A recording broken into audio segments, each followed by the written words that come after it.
Politics can be a jungle filled with political hacks, such as Rush Limbaugh, Bill Bennett, and Ann Coulter. These nutcases were instrumental for the losses of the House and Senate during 2006. Let me refresh your memory. Here's how it all happened. The Desi Rovans Cable News Network presents The Fall of the Republican Party.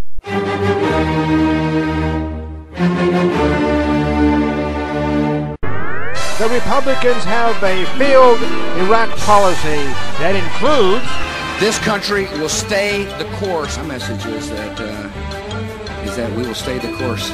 And that's why we're going to stay the course in Iraq. If we don't lose our nerve, if we stay the course. But have the nerve to stay the course. And we will stay the course. We must stay the course. And I told him and assured him that the United States would stay the course.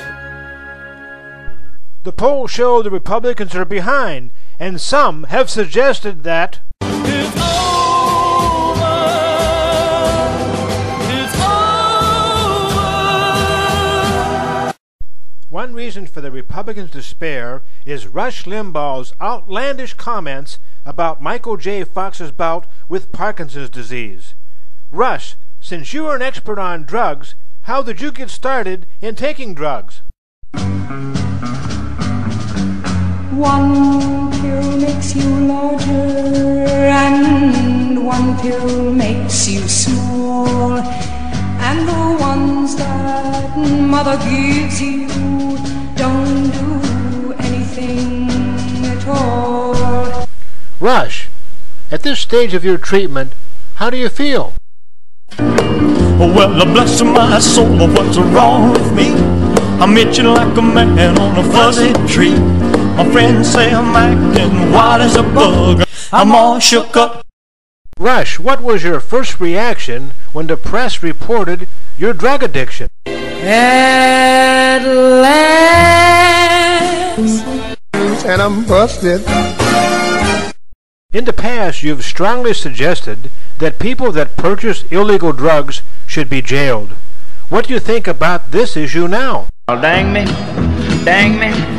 they ought to take a rope and hang me high from the highest tree. I know you're in recovery. How are you coping? Oh, I get by with a little help from my friends. I get high with a little help from my friends. Rush, what happens when you decide not to take your pain pills?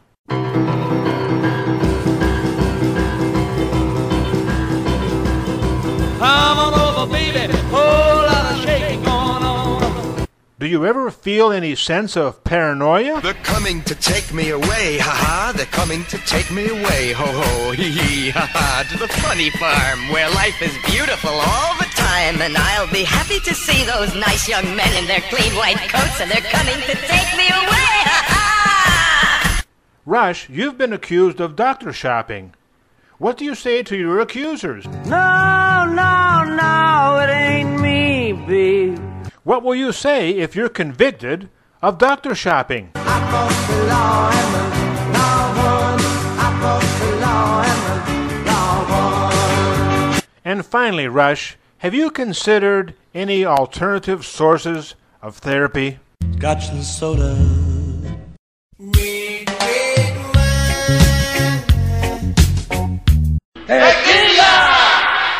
Rush, I understand you've been married. You once, twice, 3 times. I'm sorry to hear that. What specific criticisms did your ex-wives complain about? You're so vain. Rush, did any of your ex-wives have any affectionate nicknames for you? Fat boy. What did your wives say about your communication skills? You just talk too much. What comments do you have about your ex-wives? Why did you get married so often? Well, it took me a woman late last night. I was 3/4 drunk. She looked all right. Well, Rush, let's discuss your military service. Rock the boat, don't rock the boat, baby. Rush, I really want to talk to you about your military service. Listen,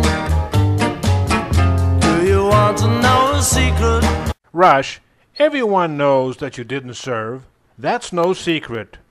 But do you have any regrets about avoiding military service? Well, that'll be the day. I'm a little surprised. You sound like a person who wanted to do their part and serve in the military. You can't judge a book by looking at the cover. Rush Limbaugh, drug addict, married and divorced 3 times, avoided military service. What a guy. If there were a poll on moral leaders of the Republican Party, he would be lower than torture. Another great moral pillar of virtue, Bill Bennett. A recent article by Jonathan Alter of Newsweek stated, and I quote, "Smirking William Bennett got his hand caught in a slot machine." End of quote. Mr. Bennett, do you have any comments about your gambling? You got to know when to hold up, know when to fold up, know when to walk away, know when to run. Bill, I know that you are a very conservative individual.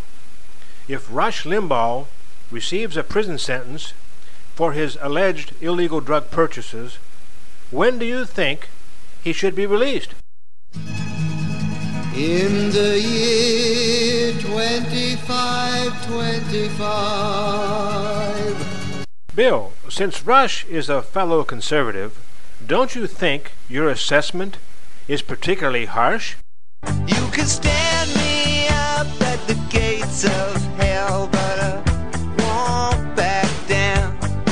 Bill, aren't you concerned about the backlash you may receive from the far-right fringe of the Republican Party? You can do anything but lay off of my blue suede shoes.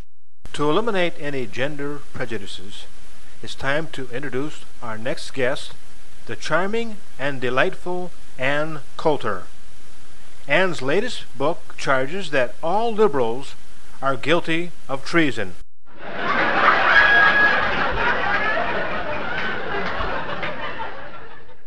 Ann would like to share some affectionate nicknames that your liberal friends have uttered in the past. Poison ivy, poison ivy. I am the god of hellfire. Crazy. I'm a loser. I'm a loser. Well, Ann, I guess you don't have too many friends. Any final thoughts, Ann? But please, let's make sure that your comments make sense. Said you take that .45 automatic into the lab to have them check on it? Yeah, you were right. I was right? Yeah, it was a gun. Many have suggested that these political nutcases aren't office holders. Well, here come the office holders! Mr. DeLay, Republican members of the House have agreed with your resignation. What do you think others are saying? Some people say I'm a no-count. Others say I'm no good. Now that you've resigned, do you find times when you have nothing to do? Smoking cigarettes and watching Captain Kangaroo. Now don't tell me I've nothing to do. I understand you were very close to Dennis Hassert, the House Majority Leader. Any comments? It was terrible. He breathed fire on me. He burned me already. In summary, how do you think history will record your legacy?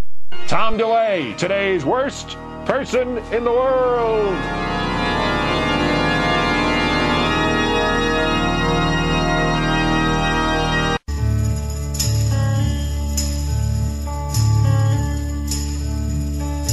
This is the end, beautiful friend.